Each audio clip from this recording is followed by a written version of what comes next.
A graça e a paz. Nós estamos nessa escavação impressionante, a maior caverna, a maior escavação que Israel conhece até então, uma das maiores obras que já foram descobertas. E essa caverna originalmente, a Suzana vai explicar melhor depois, ela foi feita para a extração realmente das pedras que construíram Jerusalém. Então fala da forma do corte e tudo mais, demonstra isso. Imaginar que nós estamos bem embaixo da cidade é uma loucura, né? Uma caverna desse tamanho, embaixo da cidade de Jerusalém. Mas é importante nós entendermos aqui o contexto bíblico. Existem evidências e os ortodoxos acreditam que existe um túnel que não dá para ser acessado hoje, e esse túnel ele dava ligação ao templo.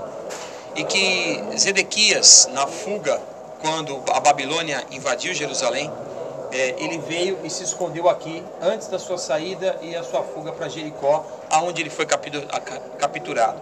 No livro de 2 Reis, no capítulo 25, versículo 1 em diante, a palavra diz assim: Sucedeu que, no 9º ano do reinado de Zedequias, aos 10 dias do 10º mês, Nabucodonosor, rei da Babilônia, veio contra Jerusalém, ele e todo o seu exército, e se acamparam contra ela, e levantaram contra ela tranqueiras em redor.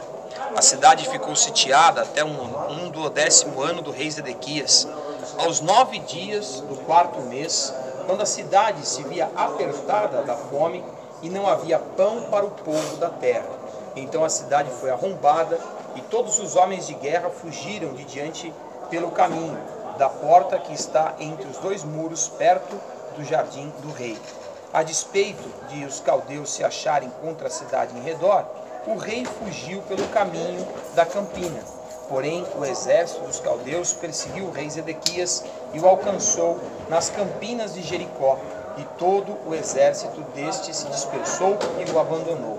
Então tomaram preso e o fizeram subir ao rei da Babilônia, a Ribla, a qual lhe pronunciou a sentença. Aos filhos de Zedequias mataram à sua própria vista, e a ele vazaram os olhos, ataram-no com 2 cadeias de bronze e o levaram para a Babilônia. Amém? O contexto histórico dessa fuga é impressionante, porque Zedequias ele era como um rei vassalo, e ele tinha que servir a Babilônia. Em determinado momento ele se rebela contra a Babilônia. E nós sabemos que ele não deu ouvidos à voz profética.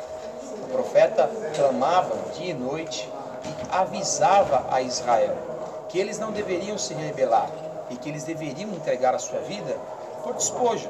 Deveriam entregar a sua vida e teriam a vida por despojo, se eles se entregassem à Babilônia.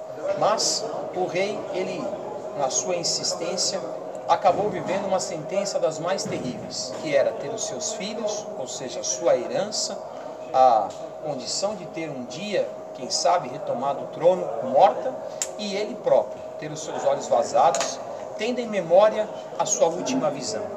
Então, imagine o que é ter os olhos vazados, perder a sua visão, no momento que você vê os seus filhos mortos à sua frente. Talvez não exista uma condenação pior, porque a morte talvez seria melhor do que conviver com a cegueira e com a dor de ver os próprios filhos assassinados à tua frente. E ainda carregar consigo o peso de não ter dado ouvidos à voz profética, de não ter atendido à direção de Deus.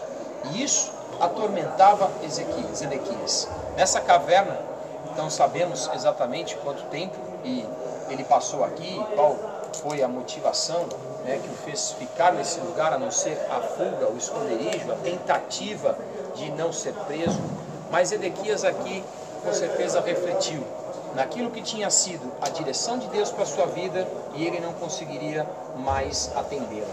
E todos nós temos muitas oportunidades de ouvir a voz de Deus e de atender a direção de Deus.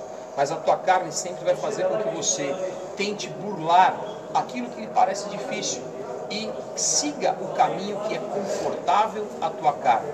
Zedequias seguiu o caminho confortável à sua carne, que era atender os seus príncipes, que era fazer aliança com os homens, que era ouvir uma voz de ânimo, porque os profetas que estavam alugados e eram coniventes com a omissão do rei, acabavam dando a ele uma palavra de ânimo, dizendo: Nabucodonosor não vai invadir a cidade, o Senhor vai prosperar, Deus vai nos dar livramento. Mas aquela palavra não era a voz de Deus.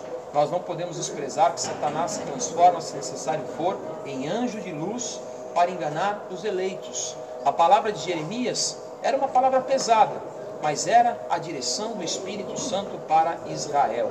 E nós precisamos sempre aprender a ter o sentimento afinado com a voz do Senhor.